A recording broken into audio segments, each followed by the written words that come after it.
Welcome back. Welcome back to another fun, exciting Trek Central stream. Sunday nights in the HQ over here. Well, I'm not at the HQ. Neither's Father. Don't speak for me. You have no idea where I am. Oh, it's true. Father, I noticed you're wearing all black today. Are you part of any covert organizations? I do wear an awful lot of black, don't I? But that's the thing about covert organizations. Why would they wear something recognizable like that? Why indeed? What? Don't ask questions you don't want to know the answers to. We got a bunch of folks in the audience. Hello, welcome. Nice to see everyone. Lots of hellos and some fun, exciting questions. Maybe I gotta scroll through and see. But thank you, everyone. Please don't forget to smash that like button so we could confound the the Twitter algorithm. The YouTube algorithm. Starfleet Boy has no idea where he is. All the algorithms. We're gonna confound all of them. We gotta confound them all. Yeah, it's true. So, Father, what's up?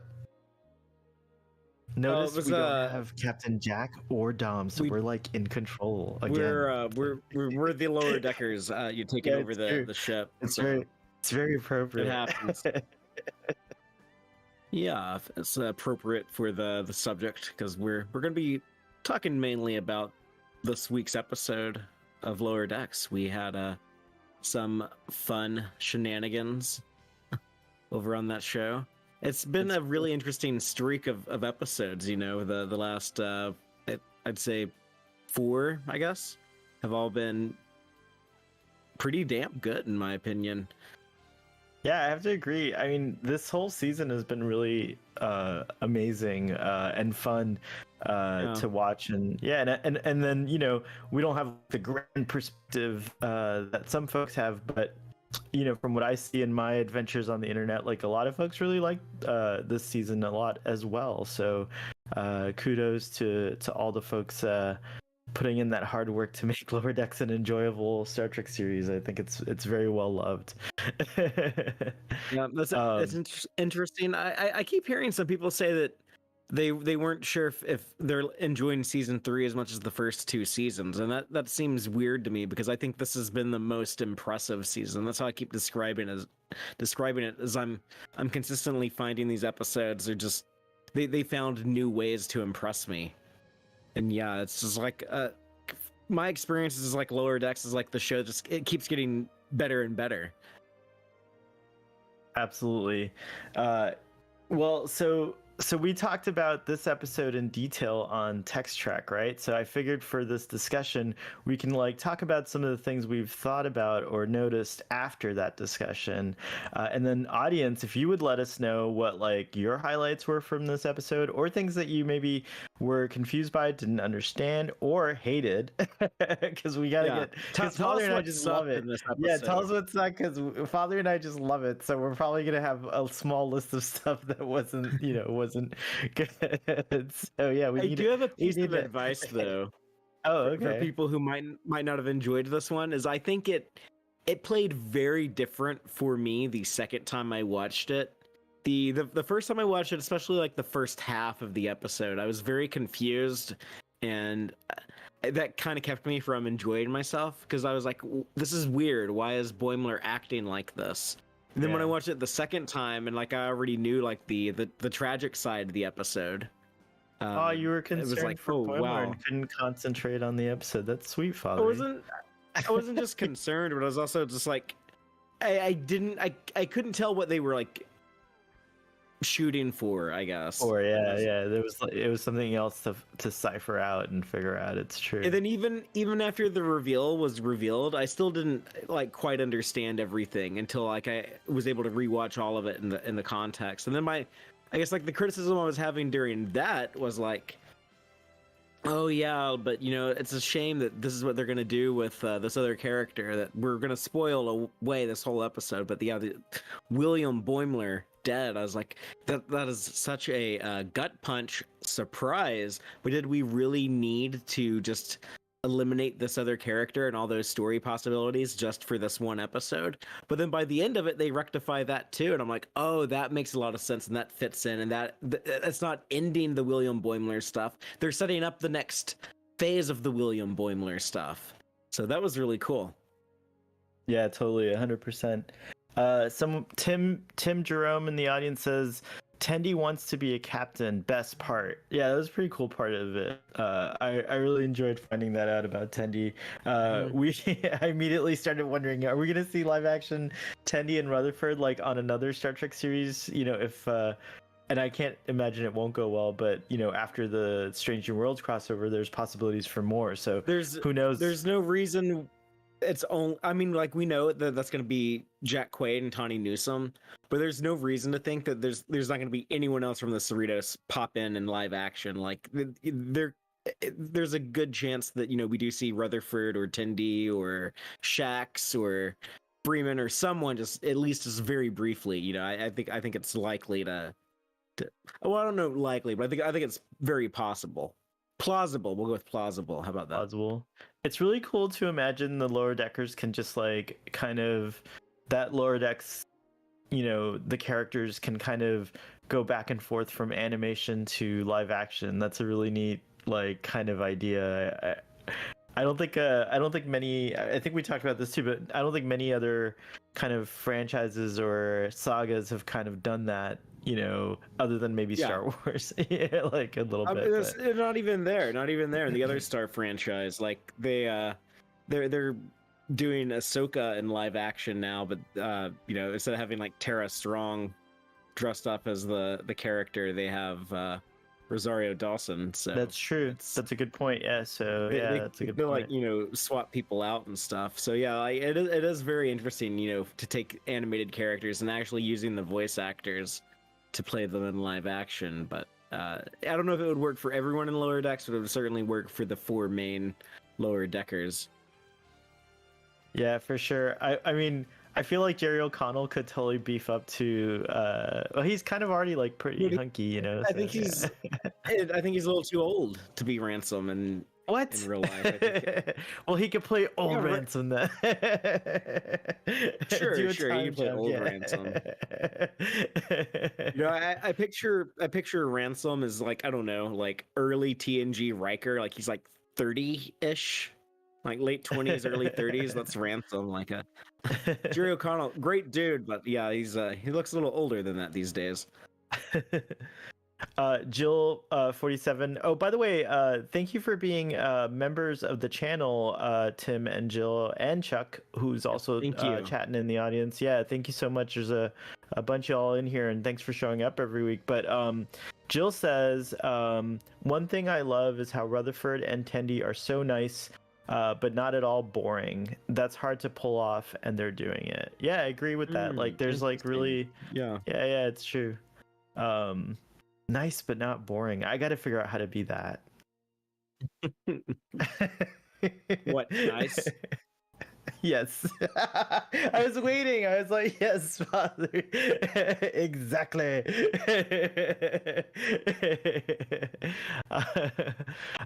Tim points out the jokes about having a younger cast playlist.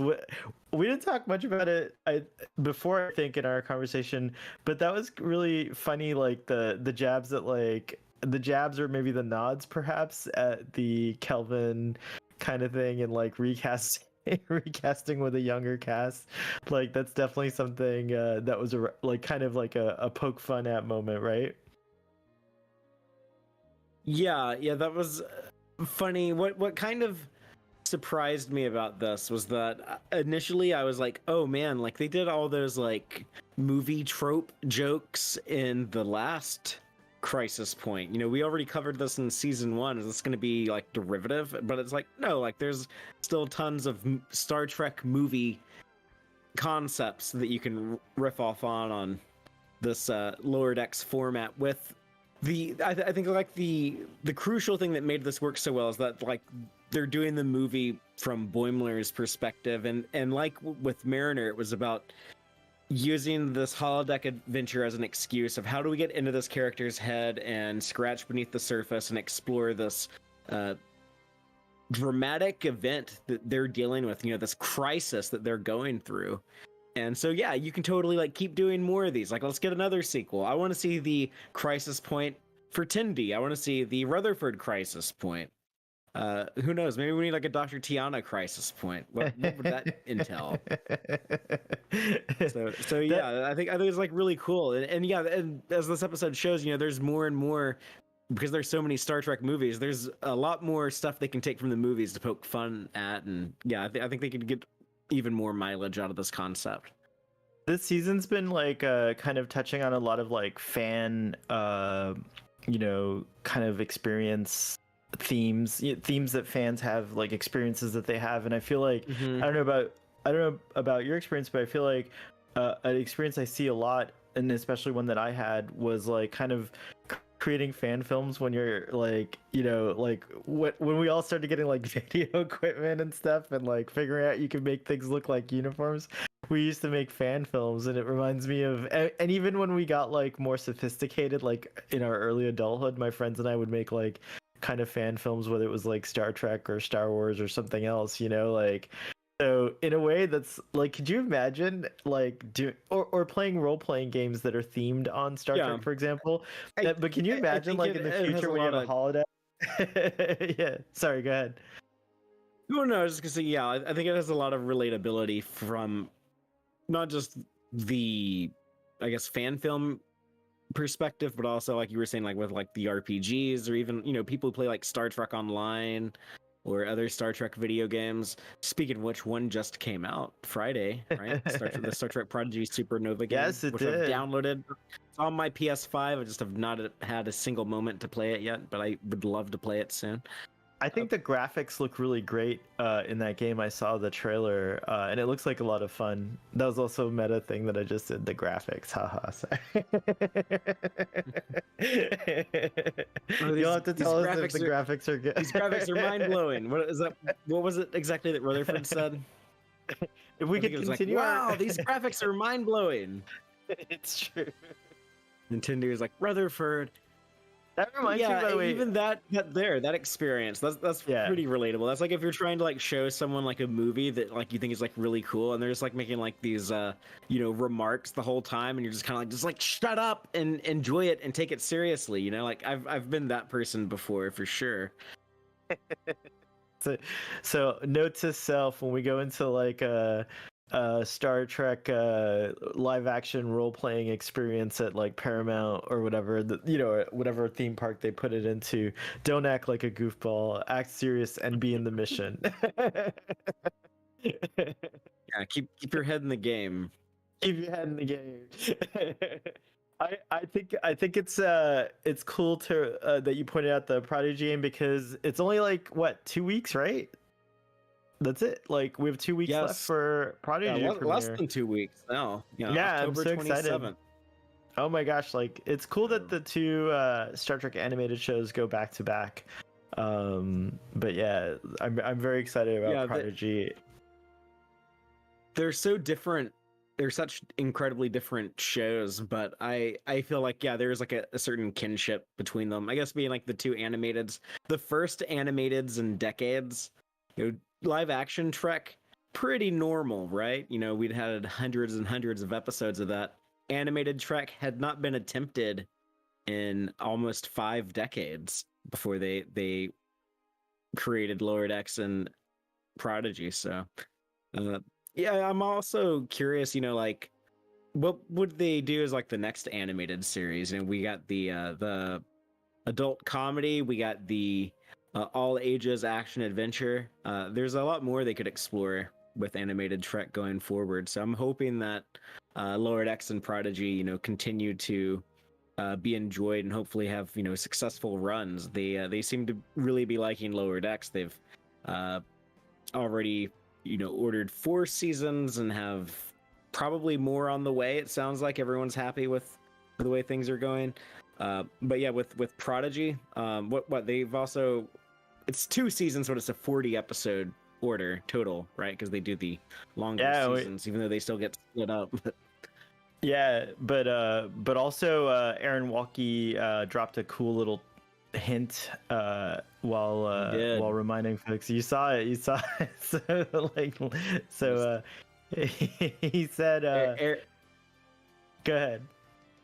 Well, Aaron asked us to let everyone know, Prodigy's coming back October 27th. But no, there's something even newer. Yes. Everyone go watch. I'm actually going to go binge part 1 of season 1 this week. No, but on Twitter, he said... I'm in the process of rewatching it, but... Nice. But he said, like, the numbers are going to matter. Like, the viewing on these, like, if people watching is going to have, like, a big impact on if they're going to do more or not. Hey, you know what? And I'm not here to push anyone into watching Star Trek as much as I do. Just as an example, this episode of Lower Decks, I've seen at least 7 times now, which is a lot. Which is the reason, Father, I haven't seen Harlequin yet. That's more than I've watched it. But it is fun I think it is fun to watch current Star Trek again. So, like, if you guys are fans of that and want to see more of that, pick your favorite Star Trek show and give it a hit, like give it a little stream, so that Paramount and everyone knows that that's what you're subscribing to Paramount for, actually, which is my main reason for being on Paramount. So yeah, we got to keep our new era of Star Trek, this Latinum age, strong and keep it going by watching. So it's true, and watch several times, like I do. And Father, we watch like at least minimum 3 times, right? I've seen every episode of Star Trek ever produced at least 4 times. Nice. That's been released, including this last episode of Lower Decks. Going back to the audience for a second. So wait, let me just tell you the little tease that he dropped, which is that Murph's species may have been has been mentioned. Yeah, has been mentioned in Star Trek before, and may not be just the the original series. Yeah, he's mentioned that before. I think he was. No, but before these are the things that we've confirmed about. No. Before, he talked about how Murph might be a reference from one of the books, but now he's saying that the species has been mentioned. I feel like this is new. I don't remember. But he said, and not the original series. No, not just and it may be not just the original series. I'll I can pull up the tweet if you want. Yeah, you should pull it up, because it sounds like you might not remember exactly what he said. And I don't. I'll admit, like, I don't. All right, sorry, audience. I'm pulling up this tweet here. But in the meantime, Father's going to read through some more comments and maybe some more talking points for Lower Decks that I might have missed there scrolling up. Sure. But yeah, I'd be curious to hear more people's opinions on this episode, and what do they... Well, let me ask y'all this. Like, did the Crisis Point 2 live up to Crisis Point 1? Because that was a really popular episode 2 years ago. A lot of people really dug it. So I'm just curious if y'all thought the second one measured up, or did it fail to live up to the original, or did it surpass it? What did you think? Our producer, our behind-the-scenes Shadow Man, has helped us out and sent a link to the tweet. So it says, as we near Star Trek Prodigy's return on October 27th, there have been a lot of rumors swirling around Murph. Allow me to clarify a few. Murph's species has been mentioned in a previous Trek series, but not necessarily the original series. So that's every series. So basically, that can be any series. Yeah, I'm thinking it's something that was mentioned on a different show other than TOS.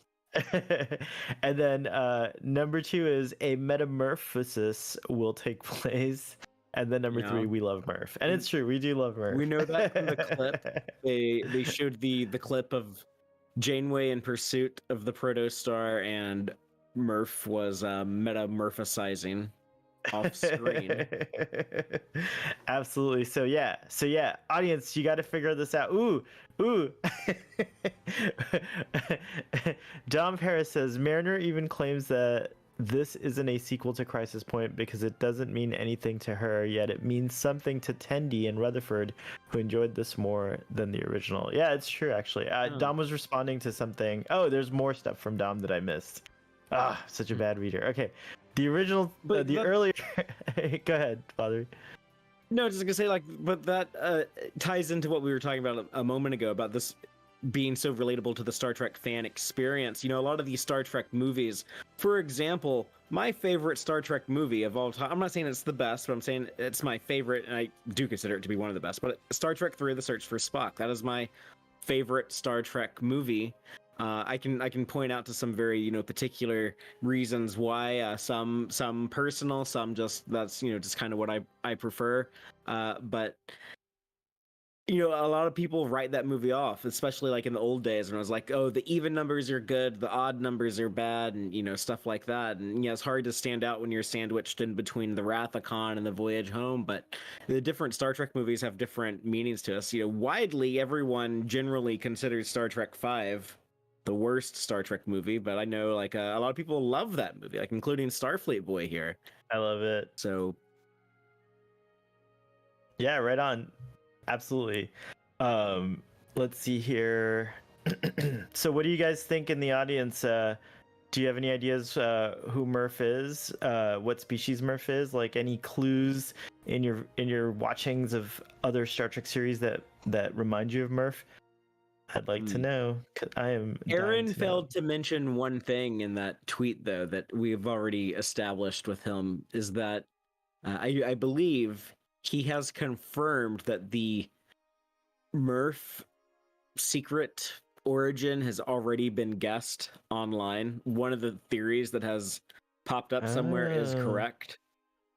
But I've seen so many different things suggested, Danubian slime devil, changeling, the caretaker species.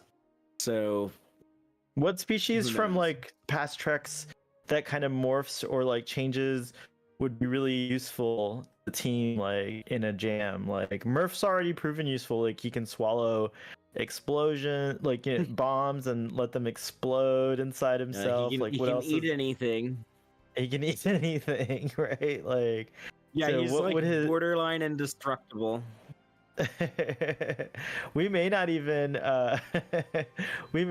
find out this season what Murph is. Maybe his second form is not even his final form.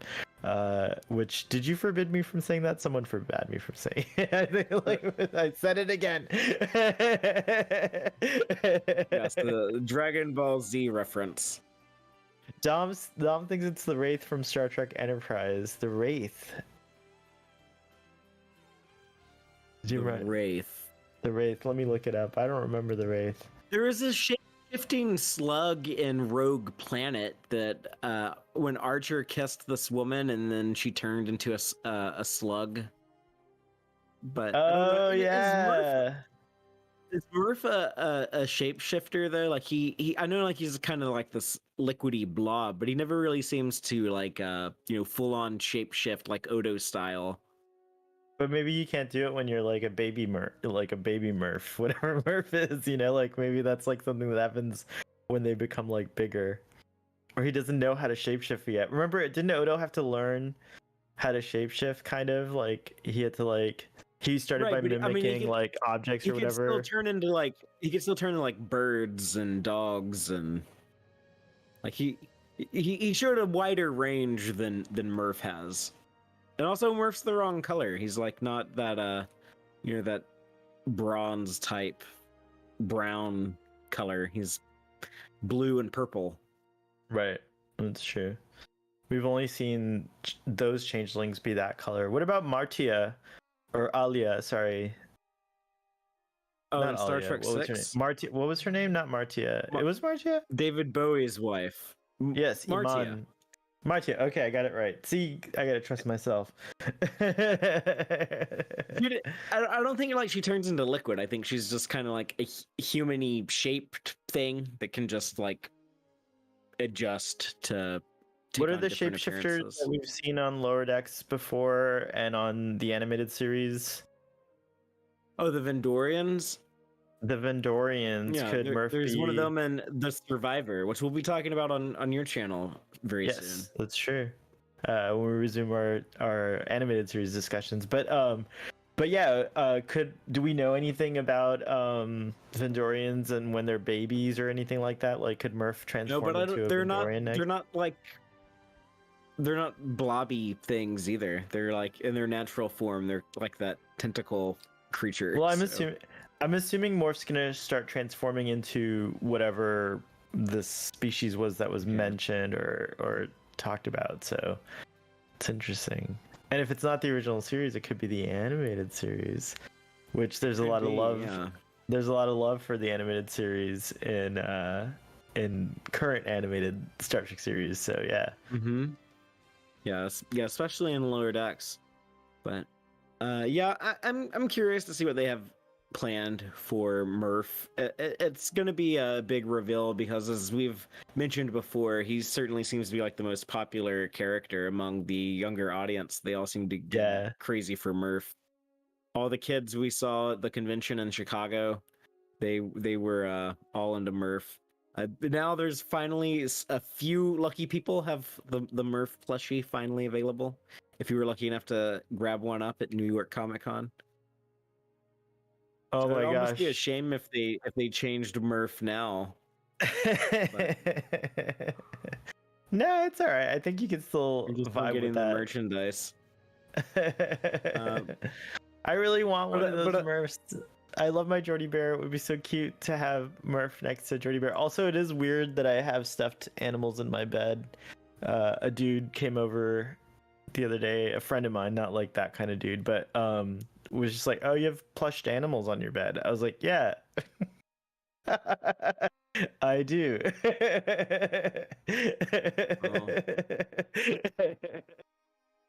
No judgment from me. Infinite diversity and infinite combinations. It's true. But instead of talking about the bedroom of Starfleet Boy, which I'm sure a lot of people would love to know more about and visit and explore that subject. Sorry. I think people will be really curious to hear what we have to say about Section 31 and that tie-in here from this episode into, I guess, Discovery and Deep Space Nine. They kind of take a nod at both those versions of Section 31. But yeah, what did you think of the William Boimler twist at the end? Well, one, I was relieved that William wasn't dead because I was like, okay, that's crazy. Like, you know, they did it, like we talked about before, like, you know, this new character, he seems really interesting, and then boom, he's dead. So that was like a relief. But then two, I'm very intrigued as to where this is gonna go. Like, you know, there's been so many interesting developments with like covert stuff on Lower Decks, like with the Rutherford storyline and stuff like that. So I'm just like really, I have no idea. like if I have to guess. But Mike McMahon, you said to me, doesn't want to like steer too far into the Badmiral world, right? Like, or the kind of like corrupted or like infiltrated the Starfleet, Picard right? Stuff. Right. Mike McMahon said he wants to deal with the Starfleet that's still like a little bit more, I guess, virtuous and not corrupted by the Tal Shiar infiltration that we learn about in Picard.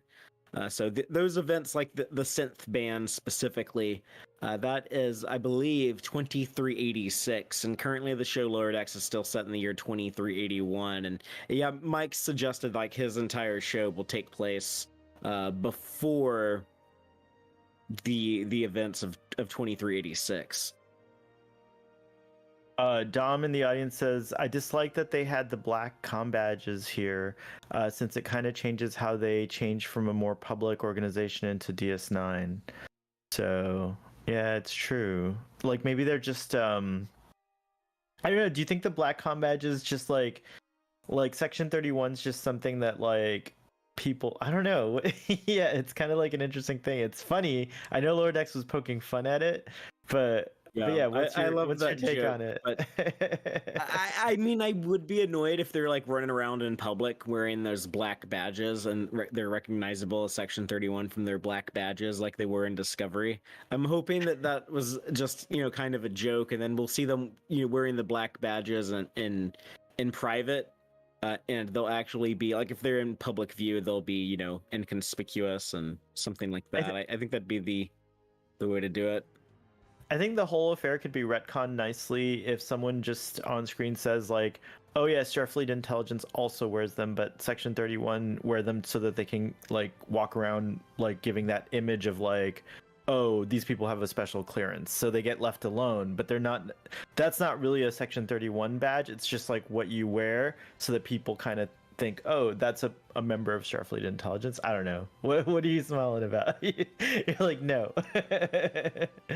Yeah, I don't want Section 31 to be like people shouldn't like know it exists, and those people Yeah, that's what I'm saying. Like, attention to themselves. I think people just assume it's like, because how else would you? Oh, you're saying they should just wear regular comm badges and stuff like that, like when they're serving. Yeah, or be in disguise as like that's what Sloan did. Like he disguised himself as a real Starfleet officer. Right. He showed up on DS9 for the first time. Yeah, go about it like that way. Like I don't want them to, people be like, oh look, there's a Section 31 member, or you're even if like, oh, that's not Section 31, it's just Starfleet intelligence. Like, well, that's kind of like splitting the hair. Like they should be like operating out of the shadows like Sloan. It's weird in Discovery when people like automatically recognize the black badge as Section 31, or at least Burnham and Pike did. Right. In season 2 of Disco. Right. Is that did they say Section 31 though in season 2? Yeah, yeah. They did. That's yeah, true. when they right. encounter Giorgio, I guess, when they thought it was like Spock in that stolen shuttle, but it was Giorgio. And like they capture her, and then they're like, "Oh, a black badge! You're Section 31 now." Right? Yeah, it's true. What do we have again? That's like a kind of a Section 31 type of like rumored organization that no one knows if they exist or not. Like what would that the equivalent of that be like for the United States or UK? I guess UK is it like. I don't know. What would it be like? Well, I think Queen, the CIA, the Kingsmen, right, or whatever it is. Like, I guess the CIA and MI6 are questionable enough with some of the things. But everyone knows I'd be scared of both of them. Yeah, but you know that those organizations exist. So if there is a more nefarious agency out there, then they're doing a good job, because like, yeah, we don't know what they're called or anything, where they're based. Yeah, it's true. Oh, okay. So let's see. In the audience, we have Jill saying that maybe Lower Decks will finally make Section 31 entertaining for a change. Ooh. I actually am very very hopeful that we get the Michelle Yeoh Section 31 show someday.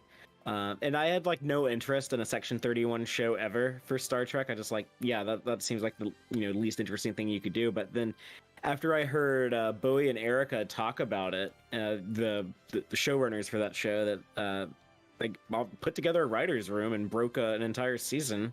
So the show's ready to go. But they mentioned how, yeah, it was going to explain like why Section 31 is so different in Discovery than it is in Deep Space Nine, and it was going to keep like those the core values of Star Trek were going to be like front and center, and it was going to, I guess it was a show that was going to be aware of kind of like the problems with Section 31. And so I was very, very curious to actually see that. And like Jill said, like, yeah, oh, we're going to make Section 31 interesting. I think Section 31 was interesting initially on DS9, and then I think that it's something that's kind of been explored too much lately. I didn't mind the Enterprise stuff much, but even that felt like a little. I was like, how can it be that secretive? Like, these people all knew about it like at the beginning. You have Reed and Archer talking about it like that, and then Star Trek Into Darkness, definitely. I know that's an alternate timeline, but they did something very different with Section 31, and like the Discovery stuff almost seems to line up more with kind of like the Star Trek Into Darkness version, where it's like this legitimate arm of Starfleet, not just kind of a off the books, totally secret anyone would deny having any knowledge of it type of thing as it was in DS9. So if the show could have somehow like taken all these things that don't seem to fit together and done something cool with that and explain it, I think that'd be a pretty cool show to have. Yeah, I agree with you on that. I guess what do we think about the audience? What do you guys think is going to happen in the next couple of episodes of Lower Decks? We're headed towards that finale, so any ideas?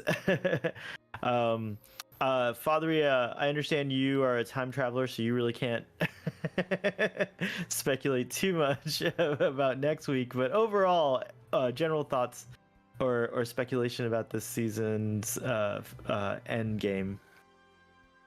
Well, Mike always loves to save big stuff for the last 2 episodes. Like he's open about that. He's like, yeah, I want to do the biggest parts of the season, the biggest events in the last 2 episodes. Always want to save something special for them. So what does he have in store for us this week? The season 1, we got the original Crisis Point. Yep. And then the season finale and then was no small parts was it? Yeah. Was No Small Parts. Yep. And that gave us like the kind of the reinvented Pac-Leds and the Titan and the stuff with Riker and all of that. So, they definitely went big with season 1. Season 2 ended with Wage Douge, followed by First Contact. And so, Wage Douge, often considered, the best episode of Lower Decks. A lot of people consider it like one of the best episodes of Star Trek, or the best of this modern era. Wage Douge? First Contact. It's really good. We got the Obina class and Sonia Gomez coming back, and then Freeman arrested, like the big cliffhanger. And the Cerritos being stripped down like that, doing something. I remember Mike saying like it's going to do something you've never seen a starship do before in Star Trek, and so they had like the stripped down Cerritos save the Obina class, so that was pretty cool. So what are they going to do in season 3 to top these last 2 seasons? So I think people are going to hopefully get another big surprise at the end of a season of Lower Decks. We've seen so much, like this whole season kind of has felt as big as like a season finale. So I'm like kind of like going bonkers trying to imagine what could be bigger than what we've seen before. It's pretty exciting. I feel like from Reflections on, it's just all the episodes have felt like really big. Like Reflections, that had like some massive stuff in it with Rutherford. Then we went to Deep Space Nine. So how nuts was that peanut hamper episode that people seem to either love or hate? But that was definitely it might be one of the most divisive episodes of Lower Decks that I've seen, because generally folks love it. I think it's actually more divisive than Magato Gamato. Oh yeah, that's right. That was divisive too. That's true. But then like Paradoxus, this was a big episode. Yeah, and even ended with like a cool cliffhanger. Like imagine like ending a season with like, William Boimler's in Section 31, and just being like, what crazy thing are they going to do with that next season? So I mean that could have been a season finale. So so these next 2 episodes, they have a lot to live up to. I think there's going to be high expectations, but Lower Decks has a very good track record, I think, for satisfying the expectations. I would say succeeding the expectations of the fandom. Absolutely. We got a couple comments. Cake is Eternal says there was an organization that Oliver North created called the Enterprise, funny enough, which served as the secret arm of the NSC staff and had its own airplanes, pilots, airfields, ships, operatives, secret Swiss bank accounts. Wow, that is legit like a Section 31. So I guess it was exposed, obviously, because we know about it, or declassified, but that's interesting. They just exposed part of it to make us think that it was, taken out of the action, but they just like reorganized deeper in the shadows. I like to believe the Federation won't won't allow things like that to happen too bad. But definitely the Romulans do crap like that. I mean, the Zhat Vash is their bigger organization that the Tal Shiar was just like a little part of or whatever, and they have interesting, like, intriguing things like that. I know some of these Star Trek novels, which, yes, non-canon, but some of them have explored Section 31 as, from time to time, Section 31 will allow someone to think that, like, they've destroyed Section 31, like they've brought it down, just so that it can, like, regroup and rebuild itself deeper in the shadows. An overwhelming response from the audience saying they want to know what's up with Rutherford, because we got that little mystery. This season. So I wonder if we'll find out what is up with Rutherford. Dom is saying we got to find out who the flag officer that got Rutherford to do these engineering experiments. It's going to be Nechayev. I predict that Admiral Nechayev. Oh no, it's a dude. It's a dude. It's not Nechayev. It can't be Nechayev. Yeah. And it's supposed to be, and it was a captain, right? Deeper voice. Nechayev. I think he was a commander, but that was like years earlier. So that's true. Yeah, they're probably a captain or an admiral now. Who's still around from TNG, like obscure folks that could be that character? I don't know if it's going to be someone that we've met before. I think it might be a new character. Oh, okay. Don't let it be Admiral Freeman. I would die. Admiral Freeman has to be like a sweetheart all the time. Hutch in a Starship Mine. Yeah, they're like the real chatty officer that like wouldn't shut up, and like they were like, "Oh, send Data to go talk to him," and they just like it's like when Data was like learning how to do small talk. Like no one else wanted to talk to this guy. He was like, he's friendly, but he's like super annoying because he would just want to talk and talk, but never say anything interesting. He's just like talking about like the weather, just like won't shut up. Like, oh, you're doing that? Well, my cousin does that. Let me tell you all about them. And like, oh, one time him and his wife, they were off doing that, and just like you're just like, shut the fuck up. No one cares. But yeah, that guy Hutch. What if Hutch is the evil officer in the Rutherford flashback? I think I changed my prediction to Hutch.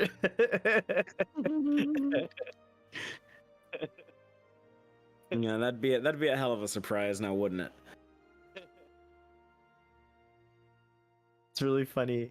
Let's see here in the audience. Folks are saying, okay, we got to see. Okay, that's fine.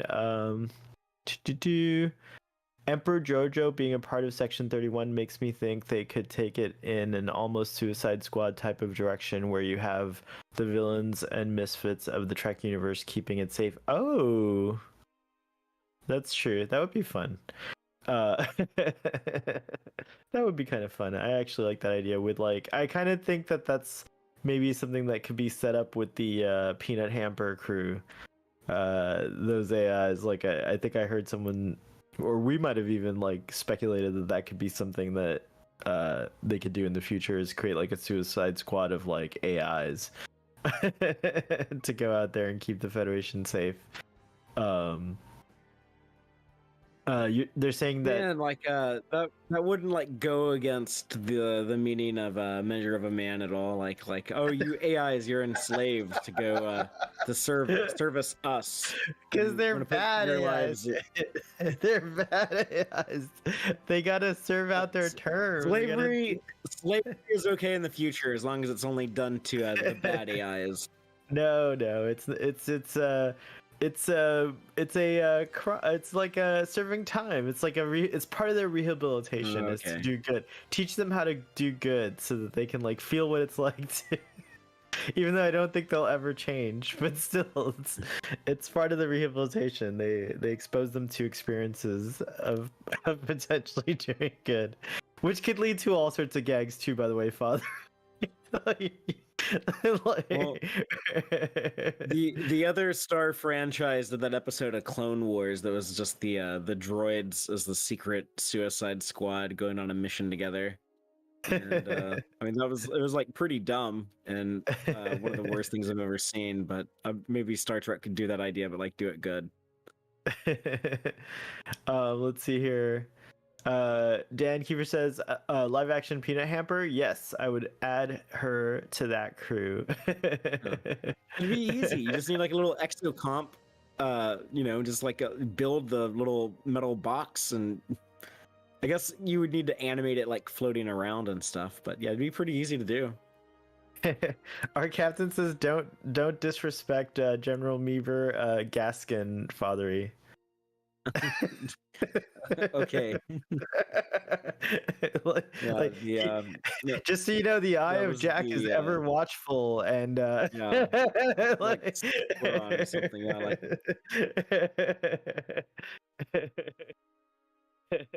The man is a war hero, but that was a shite episode. So there you go. Yes, I'll say that. Like, cool character, terrible story. Holly, what else is on our news to talk about before we end our hour here with the folks? Well, again, if you didn't hear me earlier, just going to remind people that the Star Trek Prodigy tie-in video game is out, Supernova.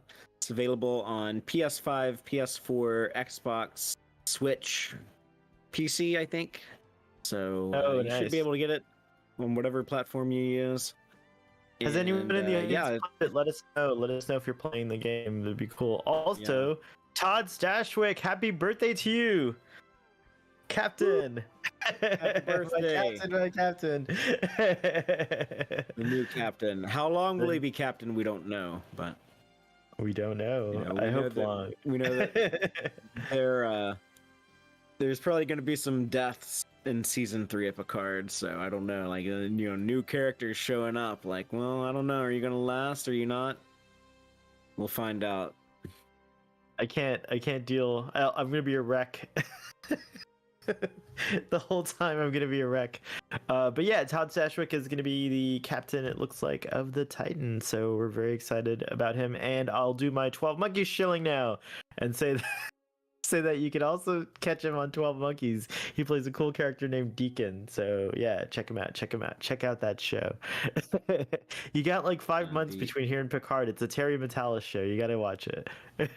Get a hint of what's to come. Although I don't know if anything like 12 Monkeys will be in Picard season 3. But he has put other 12 Monkeys performers in Star Trek Picard season 2. So that's pretty cool. Yep. So I really hope we get the actor Barbara Sukova, who plays Jones. She's amazing, so I would love to see her, but no pressure, Terry Matalas. Oh, okay. Well, yeah, I'm sure there's tons of guest stars they've brought over from various different things that like we don't even know about. So who knows? There might be some surprises in there. We know there's going to be some other legacy Star Trek characters that they haven't told us about yet. So. Well, no, I remember not too long ago he was mentioning, here's a character who's been in multiple episodes of TNG, a recurring character that we're bringing back. I can't tell you who. I wonder if he was talking about Moriarty, because Moriarty was in 2 episodes of TNG, so technically a recurring character. Yeah, it's true. That's true. I suppose Lore as well. Lore was also a recurring character. But I think there's going to be some Starfleet people maybe. I think he said that Chief O'Brien will not be in the show, so not O'Brien, but there could be how can you leave out the greatest Starfleet person in the history of Starfleet? They're saving him for that big Deep Space Nine reunion, or like the 25th century show that we hope that they do after Picard.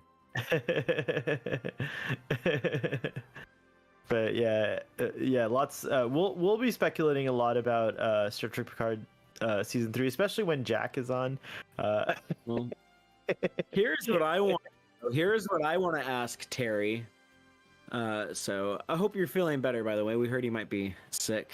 Yeah, Terry Matalas posted on Instagram that he got COVID at New York Comic Con. So we all wish you a speedy recovery. Hopefully you're laying in bed watching us right now and having a good time thinking about Star Trek. Not feeling too bad. Maybe watching some Lower Decks so you can feel a little levity in your day. It'd be nice. But here's my question for him. I want to know, speaking of Lower Decks, is there any Lower Deck connection, tie-in, reference, nod, whatever in Picard season 3? You know, I think it'd be very easy just to show like a California class ship go across the background at a star base or something, or maybe just like have someone mention, oh yeah, send that to Lieutenant Commander Rutherford's office, or just something like that. Any little nod. I would love you that. don't have I to would tell love us that. what it is, but just should we be on the lookout for it? Because Lower Decks has been in production long enough that like other shows should be able, like they've had time to start working in references, and Discovery has referenced Lower Decks. If you go back to Discovery season 4, they mentioned the spider cows, the spider cow milk. Doesn't Oh that come yeah. up?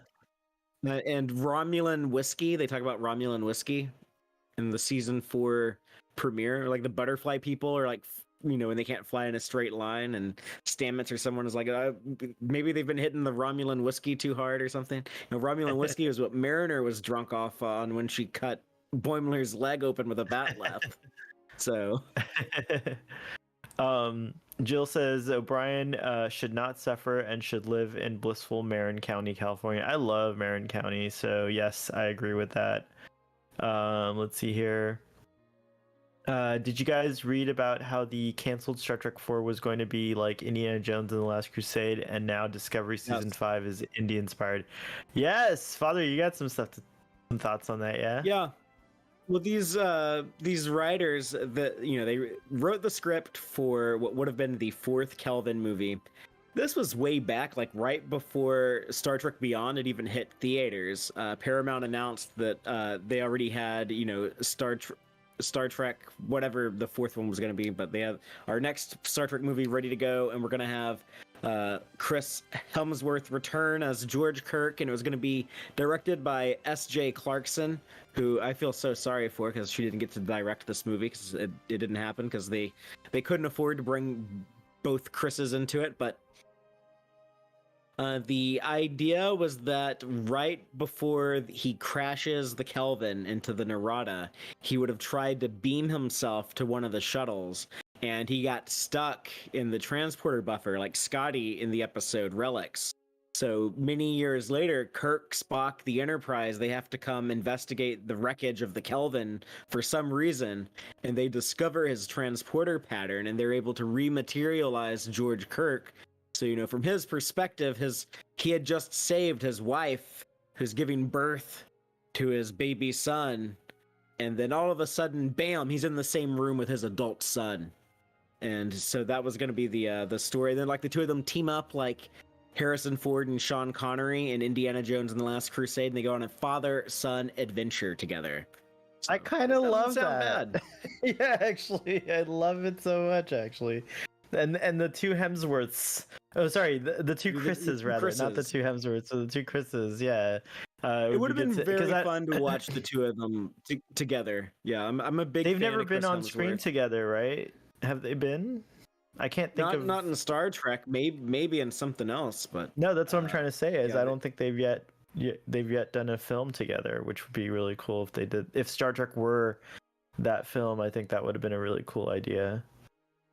I'll say this: Chris Hemsworth's very brief appearance in Star Trek is some of the strongest stuff from any not just the Kelvin movies, but I would say any of the Star Trek movies.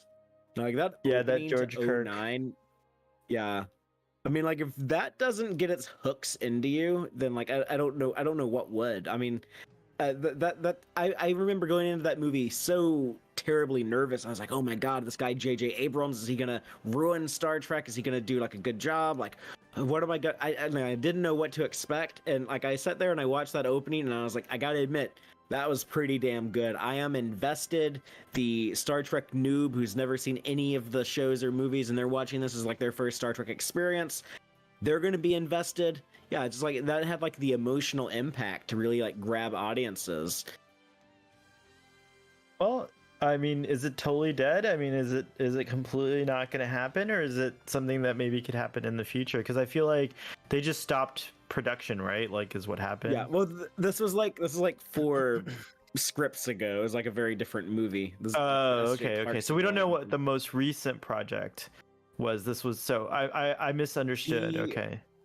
Yeah, the most recent attempt. There's a script out there now, but yeah, we don't know anything about it. It was the one that was going to be directed by Shackman, right? Yeah. But he's doing Fantastic Four now. They couldn't get all the actors lined up, and this guy's like, well, I got bills to pay, so I'm gonna go take this job making a Marvel movie. I mean, can't blame him, right? It's true. Dom followed up with a little note that says that apparently the California class was to appear perhaps in the space dock scene, but it may the word on the street is that idea was shot down. Okay, that would explain some things. Okay, that lines up with something that I've heard before, but it's disappointing. Maybe because they're going to do something even bigger with the California class in a different episode. I don't know. Yeah, I think it'd just be cool to give Lower Decks like that recognition. Yeah, I agree. I 100% agree. I mean, they're obviously getting the spotlight on Strange New Worlds next year when we're actually going to see those characters show up in a live action form on one of the live action shows. But yeah, it'd be cool if like they could show Lower Decks some love on Picard as well. Absolutely. Well, Father, if you've got nothing else to say, and audience, there's nothing else you want us to touch on from this week's news, then I think we'll sign out and come back to all this next week. What do you think? Yeah. And just again, just want to say, this Lower Decks episode, really good, really interesting. Great work, and yeah, I'm eager to see what Lower Decks has in store for us next. And audience, thanks so much. You guys totally hung out with us on this Sunday. We love it. I'm reminded to say that Trek Central 100K giveaway this week, so stay tuned for a giveaway. And on that note, thanks for being subscribers to the channel. Thanks for tuning in on Twitter. You guys make this happen every week, and we love being a part of it as well. Don't forget to smash the like button. If you want to be a member, you can be a member and get cool little emojis in the chat. Also, you can give us super chats. There's still time to give us a super chat if you want to. That's how Father and I eat, by the way. We have to pay those replicator rations, right? Pay for those We don't live in the Federation. No, I'm just kidding. But we still appreciate it very much when you all help us out. So if you can, that would be really cool. Anything else? Oh yes, where can folks find you, Fathery? You can outside of follow here, me on Twitter outside of here. You can follow me on Twitter at TXTrek. Check out the Text Trek live show we do every Friday night on YouTube on the Text Trek YouTube channel. That's at 7 p.m. Central on Fridays, where we give a deep dive discussion dedicated to that week's new episode of New Star Trek. Right now we're doing Lower Decks every week, but coming up soon we're going to do a transition over to Prodigy and cover Prodigy, and then when there's no new Star Trek, we talk about old Star Trek, and of course there's gonna be Picard, Strange New Worlds, Discovery, all the shows coming next year, so it's gonna be a lot of fun, and that's also available to listen to wherever you get your podcast. I can't say this enough. This little nerd is so happy. I never dreamed I'd be in a time where I had this much Star Trek to talk about and share and watch, and it's just an awesome time. So glad everyone can appreciate it. You can find Starfleet Boy on anything and everything. I'm on TikTok, Twitter, Instagram, and YouTube, and even Facebook. So whatever your flavor is. Are you on Be Real though? What's Be Real? Is that something I have to find out? I just learned about it, but yeah, it's like a Gen Z. It's a Gen Z social media platform that all of us old people don't know about. Maybe it's best we leave those Gen Zers their own platform. They can have something. Sure. That's where they can go there. They can go there to Be Real, because all of the old heads are there. It's true. It's true. I am on what came before Facebook? Oh, MySpace. But Starfleet Boy's not on MySpace. Anyways, what about thank Friendster? Friendster. Oh my gosh. When I start time traveling, that'll happen. But anyways, thank you, folks. Thank you so much. Team at the, Control. Let's call it a night. End now.